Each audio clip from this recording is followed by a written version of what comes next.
Okay, I'm here with Toby. Toby is a very low energy dog. We need to worry, no, he is an incredibly high energy dog. He's a Boston and he's a puppy. So in this video, I'm going to go over some tips on how you can exercise to keep your dog occupied. We call that enrichment. Now, basically, you can see that he's really happy and spazzing out. Now, when I first came in the door, he was jumping up and going crazy. A lot of us give our dogs attention for that, and that becomes rewarding. So what I could do instead of, I got treats in my hand. So if I want him to get still, what I can do is do this. Yes. Yes. So first one I delayed 1 second, then I delayed 2 seconds. Toby. Toby, come here. 2, 3, 4, 5. Yes.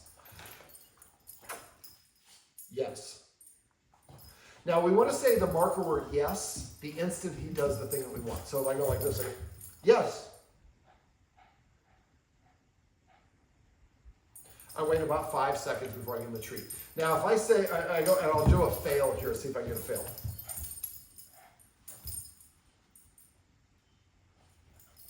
That was waiting too long. See what happened? So at first it's like, whoops, he's got it up. So I go like this, Toby. Yes. So at first I'm just going to hold it up, and as soon as he sits down, I say yes and give him a treat. After a while, I hold it up and I wait 2 seconds before I say yes. Yes. Yeah, and I gradually make it longer. Now, if he gets up, then we made it too short, too quickly. Right.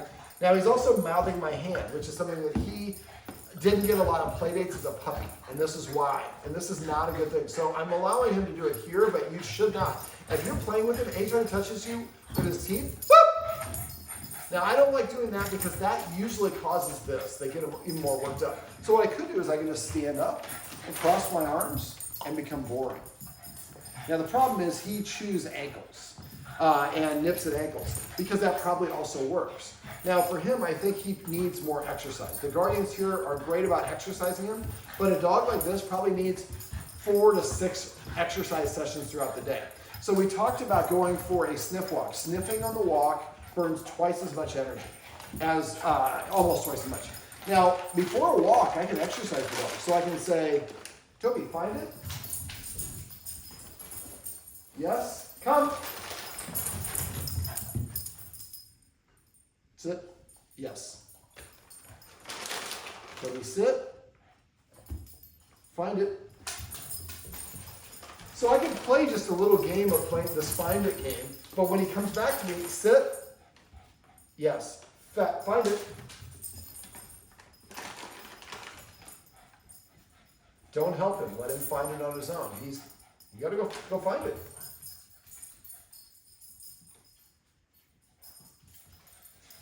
But what is he not doing? He's not jumping up on me. He's not spazzing out. He's looking. He's problem solving. He's using his brain, which is very draining of energy for dogs. So this is, I call this find it. This is actually a version of what I call cookie in the corner. Cookie in the corner goes like this. Find it. Yes. Come. Yes. The next time I'm going to throw 2 treats. Now, since he needs a little impulse control, I'm going to add a sit to it. So find it. Yes. You're supposed to find both of them. Find it. Yes. Yes. Come. Yes. So if he doesn't sit right away, you can say sit. So I'm asking a little bit of structure through a game. He likes playing find it, but when he comes back, he has to control himself, sit down. And eventually they sit, 1, 2. Now say yes as soon as his butt hits the ground, so let's do that again. So if he gets really excited, I'd say sit, yes, 1, 2, 3. Then I give him the treat. And gradually I'll lengthen that. But you see his control is a little bit better now. So before you take it for a walk, playing the throw it game, find it as you throw it. When he goes and gets it, say yes, and then say come. He comes back to you, and you say yes when he arrives, and give him a treat. Or ask for another sit, yes. So we're building more structure into it. Now, cookie in the corner is I throw 1 treat, I say yes when he licks it up, then I say come, he comes back to me. I'm going to put him in a sit. Then I throw 2 treats, and I say yes, yes each. When he licks up the treat, it comes back, come, yes, or a sit, yes, treat. Then throw 3, and I usually work up to about 6.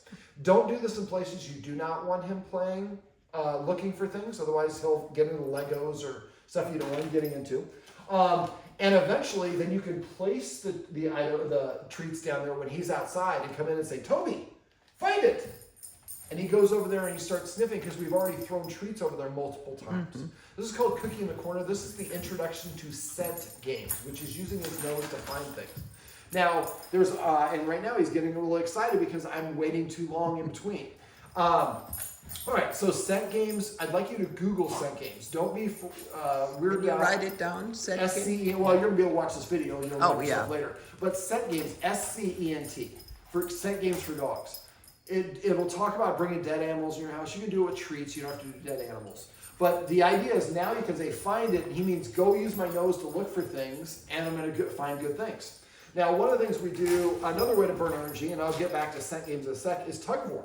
So this is a great way to get him to burn some energy, and eventually he starts tugging it. And because he doesn't have good bite inhibition, if as soon as he touches his nose or his teeth to my skin, I would drop it and the game is done. So this teaches him to have what we call a good bite inhibition. And yes, I'm trying to turn my watch off. There we go. This is a great way to burn energy as well, playing tug of war. Now, if he growls a little bit, that's okay. That might mean that he's getting a little bit more aroused. So after that, I might say, sit.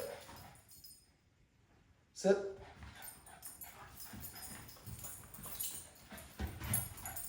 So he might need at first to have a treat. Sit. I wait for his energy to come down. And I waited too long. That's a good example of too long. Yes. Now this is something for jumping. I just hold the treat up when he's jumping, and then as soon as he sits, say yes, give him the treat. And eventually, when he sits, I say yes, and then I wait 2 seconds before I give him 3 seconds. But you see, he's focused on this, and then he gets the treat. So he's got a target. So tug of war is a nice way to burn energy. Playing fetch, if you like to play fetch, the guardians here basically do an extended recall. That's another great way to burn energy. For dog, exercise is best in shorter bursts more frequently. So I'd like to see like maybe 5 minutes of playing tug of war and then a rest. And then there's also, you can do set games. So I alternate between physical exercise and mental stimulation. Now I went over feeding out of a snuffle mat. I like the guardians to get a snuffle mat. If you're feeding twice a day with that, that's 2 short walks that you get in just for doing something you're already doing. Good. Then you could also get the Omega Paw treat ball. That's the orange ball I showed you. And you can put that one down on the floor when guests come, and he's going to chew that thing up instead of, we're giving him something else to do. We can also give him a bully stick, which I gave him. Now they have odor-free bully sticks, which have the blood and urine have been removed from it. So they're more expensive, but they won't smell. My dog's favorite are kneecaps. Kneecaps you can get on Amazon, cow kneecaps. Where do I find that? On Amazon you can get them. Cow kneecaps. Or if you go to cow kneecaps, or go to like Kreiser's or a nicer pet store. And then those are good because they'll chew all the flesh off of it first. And so right now, instead of him mouthing me, I gave him something else to chew on appropriately. So if I give him the cow kneecap, he'll chew all the flesh off it, then he starts chewing the cartilage. At the end, it'll be a little spoon, it'll look like the bone at the end of a spoon, and then you throw that one away and get another one. Right. So there's also, you can give them tracheas, pig snout or cow snouts, ears, tendons. These are bully bites. There's also collagen sticks, which is the skin under our skin. So those are great things for him to have. So if you have guests coming over and giving him those things, he can chew on those. He's busy. Now we can also give him a Kong filled with peanut butter, but I also like using lick mats. And get the ones with suction cups on it. You can put either peanut butter or cream cheese on it, put it on the floor, and he'll sit there and lick that instead of jumping up on your guest. Good. We're giving him something else to do. Now, for the other set game that I mentioned to go after, it's Christmas time or Hanukkah or whatever you practice. And so we're getting a lot of boxes for loved ones when we get ordered. So what I do is I get, and he's overly tired right now. He's starting to bite me kind of harder. And so I would normally just stand up and disengage.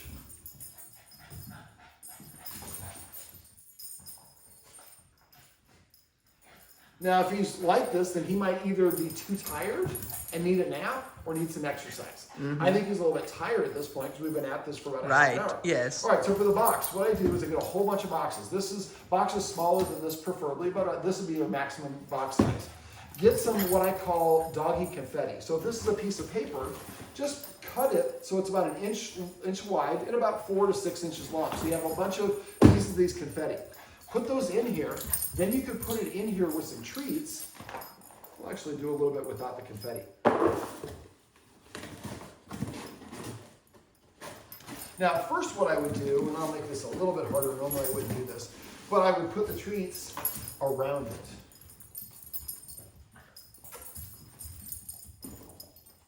There you go. And eventually then I would, so I put a couple and I'll do a couple here. So at first I just like would throw one, find it, he finds it. Find it, yes. Find it, find it, find it. Yes.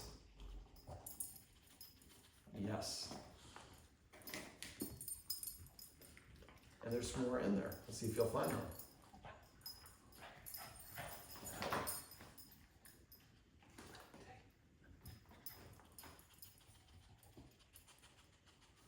The nose controls about 60% of a dog's brain, and it's very draining of energy. Now he's in problem-solving mode. He can smell those treats there. Where are they? How can I get those treats? This is a wonderful way to drain energy. So what I would do is start keeping these boxes, fill each one of them up with like 30, 40 pieces of that confetti. And then you have like 10 boxes, a pile of them. At first you throw the treats near it, and then eventually you're putting the treats underneath it, on top of it, and eventually he's gonna figure out, let's see if we can get this. Here you go, buddy.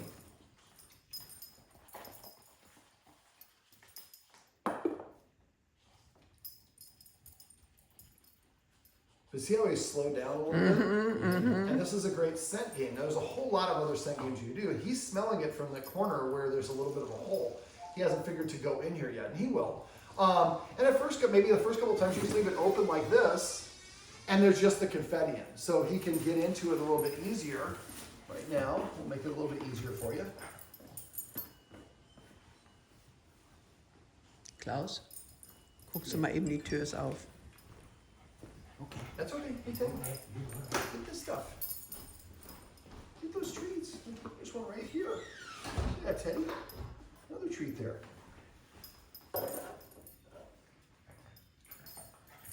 Yeah, you want to go for the easy stuff for me, huh? This is why I want boxes a little bit smaller for a dog like him. So Right, yeah. It. So I'll go ahead and I'll fold it down, make it a little bit easier for him. There we go. So once he realizes this, but if there's a whole bunch of that confetti in there, he's got to move it around and then find it. And so we don't want him shredding the boxes. So the first couple times I leave them open like this, but after he gets confident, he'll start opening the boxes, nudging it open, pulling that confetti out, looking for it. And so at first it's maybe one box, and you have like, eventually you have like 12 boxes. And there's maybe 5 or 6 treats in each box. Now maybe 20 minutes of him looking for those treats. Well, yeah. He's also draining a lot of energy as he's using his nose and feeling good about himself. So when you have guests come over, this is a nice little exercise that you can do. There's other forms of scent games that you can do, but these are nice ways for the dog to get some exercise. Let me see. Something else you might want to consider is getting him a doggy backpack. It's a harness that has little pockets here, so you can put little bottles of water. So now he's carrying something. Now we want to make sure that his vet is comfortable with that sort of thing. Because at this age, he's a year, so he should be fine with it. But just check with your vet to make sure your vet's okay Sure. with that. And the guardians were asking me about going to, now he's getting really mouthy at this point. I think a lot of mouthiness can be an indication a dog's overly tired. And I think at this point, he is tired. He doesn't get a lot of the stimulation. So what I would like you to do is get some cute pictures of him, post it on social media, on Instagram and Facebook. And what I usually do is I describe him like, this is Toby. He's a super high energy Boston Terrier. We live in Brentwood and we're looking for play dates. He's 1 year, he was a Christmas puppy. He's 1 year of age. Do you have a high energy dog? And so what I usually do is, this is Teddy, a 1-year-old Boston Terrier who lives in Brentwood, who's looking for play dates. Then I have a hard line, a blank line, and then a new paragraph. So on social media, if I have a 1 or 2 sentence introduction and a blank line in the second one, the second paragraph I say, please share this post with anyone who you know who has a high energy young dog. Good idea. So they share with them somebody else, and somebody else might be a friend of a friend, and they post a comment, hey, we've got a high energy dog too, and we live in Santa Monica. Right. And so they're able to set, and you can message each other and set up play dates. Ideally, you really want a puppy to set up play dates with other puppies to develop bite inhibition. Really, the window starts closing around 5 months. He's a year. So this is pretty late for him, but he's very mouthy. And I think for him, if he's like a lot of dogs, when he's overexcited, he's going to be more mouthy. Now, the last little thing that I'm going to go over in this video, this is kind of a medley, which I normally don't do for these 1 hour sessions, but his guardians are so nice, I wanted to set it up. So basically, he likes to bite ankles. And I think a lot of times he's doing that. He's probably bored and frustrated. So what I can do, we use marker words. We already went over marker words. His marker word is yes, so I can say yes. Yes. Yes. Yes. Yes. So I have the treats. He knows I have the treats. And really what I want to do is I take 1 step, yes, and give him a treat. I could also add more structure to it.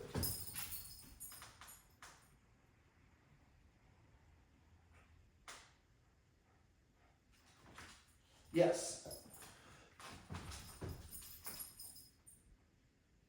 Yes.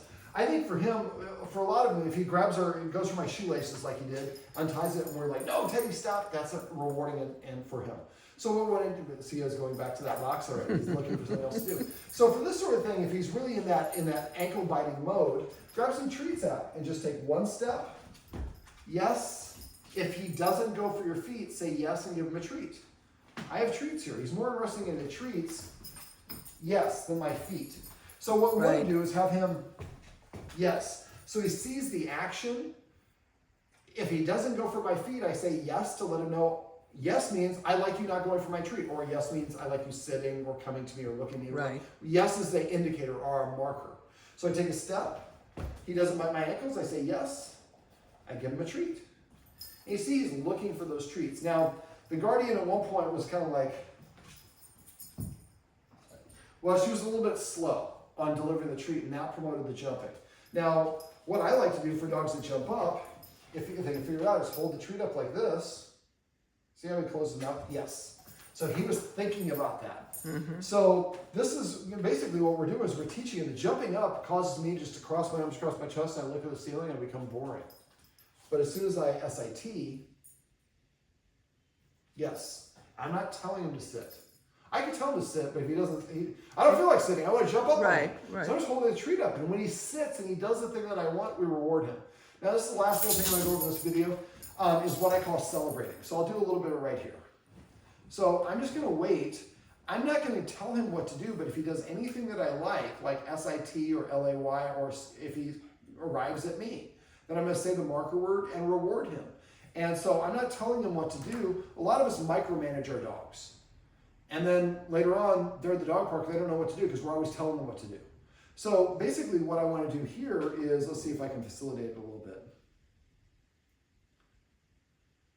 I like that he's thinking really hard. He's tilting his head. But basically, yes, that was celebrating. So I didn't ask him to sit. I didn't show him how to treat. I didn't manipulate him or motivate him to sit. But when he sat, I said the marker word the instant his butt hit the ground, and then I started petting him. Right. This is the easiest way to train a dog. Most people disregard it because it seems so easy. So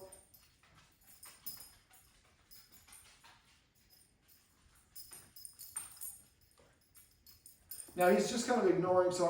But if he looks at me, I can say, that's why I was waiting for him to look at me. But now he's looking for treats, which is fine, which is the benefit of scent games. But if he comes and looks at me, I say yes and pet him. Yes. I didn't ask him to come to me, but he came to me. So every time he comes to you, he goes to his dog bed, he sits, he drinks his water, he eats his food, he grabs a toy, whatever it is, say yes, and then pet him. Now, I guess 2 little other things I'm going to go over real quick. So he is very nibbly. So if I reach for him, see how he's grabbing, he's biting my hand. So what I can do is I have a treat here. I'm going to hold the treat, then I'm going to reach over while he's nibbling on the treat and scratch the side of his face, and then I release the treat. So I'm using the treat to keep him preoccupied, and then I can pet and getting him used to that. So he's not constantly nibbling on my face, on my hands.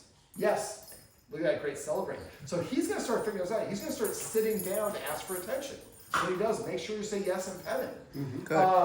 Now, the last little thing is when he does jump up on you, you're going to jump up here. Sit. Sit. Yes. Wow. So if he jumps up on me, he's saying, kind of like when your kids are little, like, Mommy, I don't want this meatloaf. Go make me some chicken nuggets. And when little kids, moms usually do what I call a do-over. They say, would you like to ask for that again? Mommy, could I please have some chicken nuggets? And Mommy goes and makes them. So when he jumps up, he's kind of just forgetful. I want you to play with me. Play with me, damn it. Give me your attention. Sit. Yes. When he sits, then you pet him. So after a while, he's like, so if I want my humans to, if listening to my humans gets me a reward. Now again, this mouthiness, we really don't want to, and that's the last thing I want to show you, what I like to call the snag. So you can use whatever words you want. Yes. Now, I usually like to do this with a new toy. So I want the word to come before the action. So I know I'm getting him whacked up, so he wants to get this. I say, snag. Yes. So you want to say snag every time you get a new toy and put it down, and say snag right before he looks it up. Yes. And then pet it. Now, if he gives it up and comes for you, you might just say yes without petting him. But snag. Yes. If you can teach him, snag means go grab something with your mouth. If you got something in his mouth, he can't be biting and nibbling. Right. Can't be barking. So this is a replacement behavior. But you have to do it so you don't want to say snag, snag, snag, snag, or he's not going to get it. But if it's a new toy, you tease him a little bit with this. Say, snag! Yes! And then you can do it like this and play tug of war. So snag means go grab something with your mouth. Since he's so nibbly, I'm laughing because one of the guardians writing this down, but this video is pretty easy.